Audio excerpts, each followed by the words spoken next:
मेरे प्यारे बच्चों, जैसा कि मैंने इसके पहले क्लास में आपको जैत भारतम का आधा भाग पढ़ाया था, उस पाठ का अर्ध भाग आपको अध्ययन कराया जा चुका है और अर्ध भाग बाकी है। ठीक है, लेकिन एक बात मेरे मन में आ रही है और एक बच्चे द्वारा पूछा भी गया कि ये हलंत वाला मामला क्या है, हलंत किस जगह लगाया जाता है, किस जगह नहीं लगाया जाता है। तो इसका थोड़ा सा हम संक्षिप्त आपको बताते हैं, उसके बाद हम आगे अध्ययन कराएंगे आपको जैत भारतम पाठ का। देखिए, सबसे पहले आप यह जानिए कि जो भी स्वर और व्यंजन दो प्रकार के होते हैं, आपने याद किया है। तो व्यंजन जो होता है वो स्वतंत्र रूप से नहीं बोला जाता है, वो स्वर की सहायता से बोला जाता है।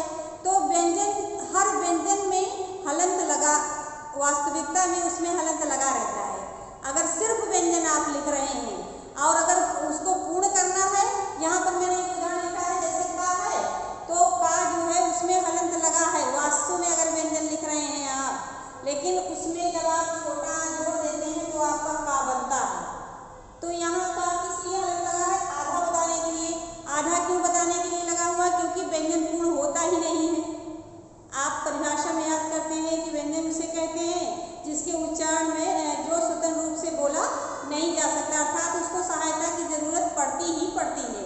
तो हम इसे आधा व्यक्त करने के लिए, बात आपकी समझ में आ गई, किसी भी व्यंजन को आधा बताने के लिए हम उसके नीचे हलंत लगाते हैं और प्रत्येक व्यंजन में आ जरूर जुड़ा होता है। जैसे मैंने का में जोड़ा है तो आपका का पूरा होता है। प्रत्येक व्यंजन का उच्चारण जब आप करेंगे तो आप अंत में छोटा आ जरूर बोलते हैं, जैसे का, चा, पा, मा। आप हर व्यंजन के अंत में आ बोल रहे हैं क्योंकि प्रत्येक व्यंजन में छोटा आ जरूर जुड़ा हुआ है। इसके बाद हम आपको बताना चाहेंगे, दो प्रकार के व्यंजन आप देखते हैं।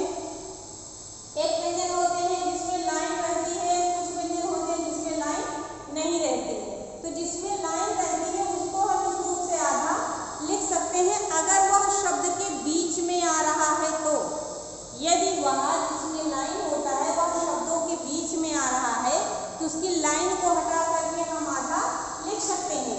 और जो शब्दों के बीच में आ रहा है और लाइन वाला व्यंजन नहीं है तो हम उसके नीचे इस प्रकार से हलंत लगा लेते हैं, तो वह व्यक्त होता है कि वह आधा लिखा हुआ है।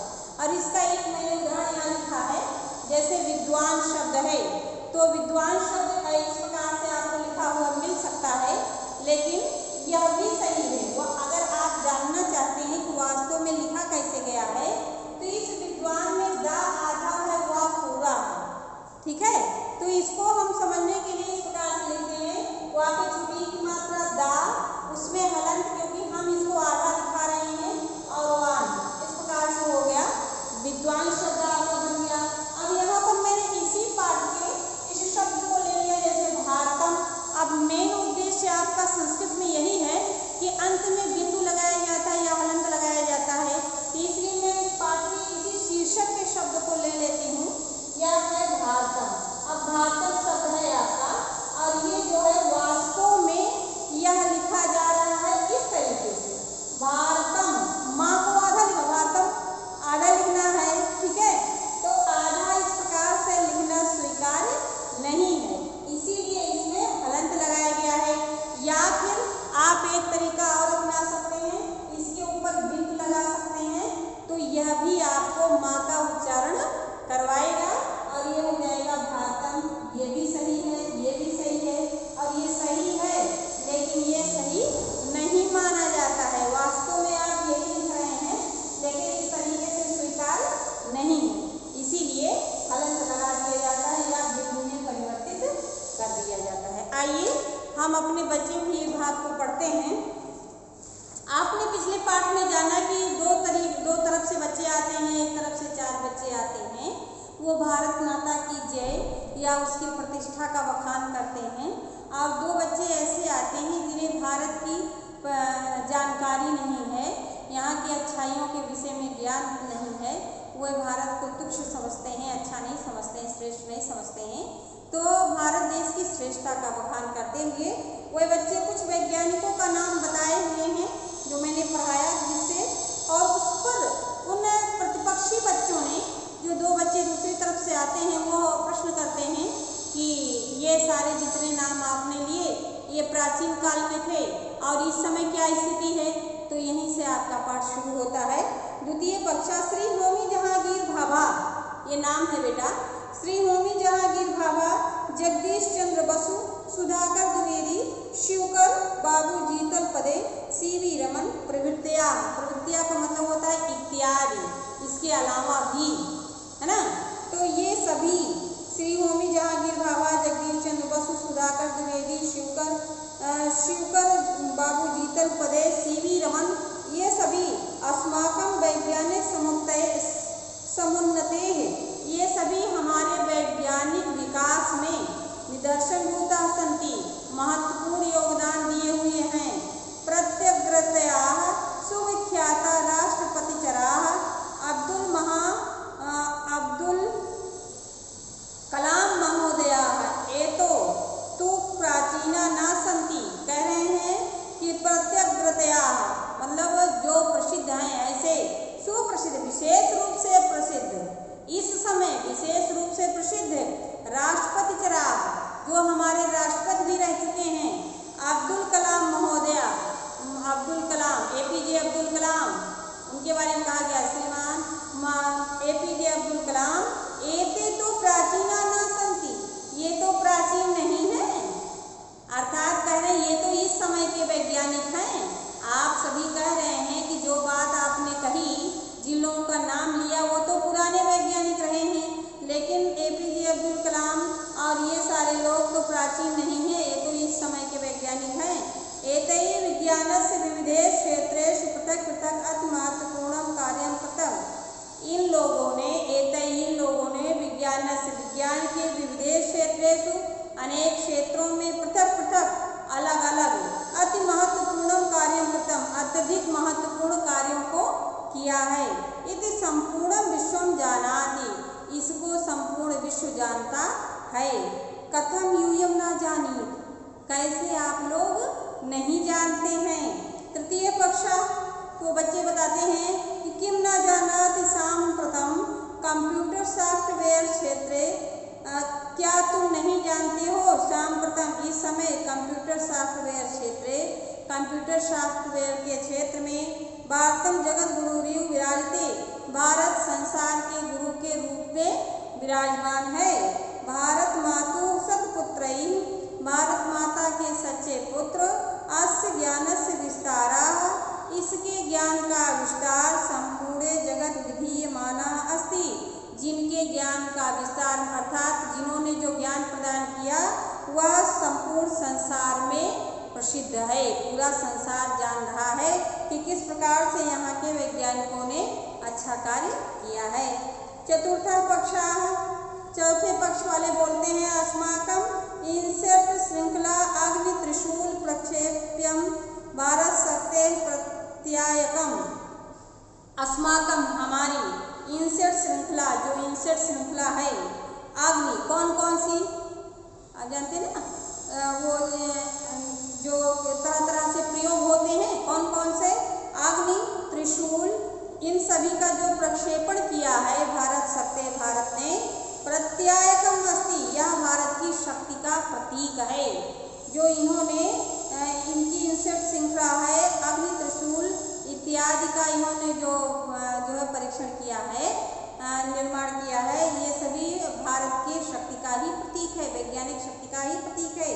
किम पोखरण परमाणु परीक्षणम विस्मरन्ति भवन्तः, भवन्तः आप लोगों ने, किम क्या आप लोगों ने पोखरण परीक्षण को भुला दिया है, अर्थात क्या आप लोगों को याद नहीं है कि भारत ने पोखरण परीक्षण किया था।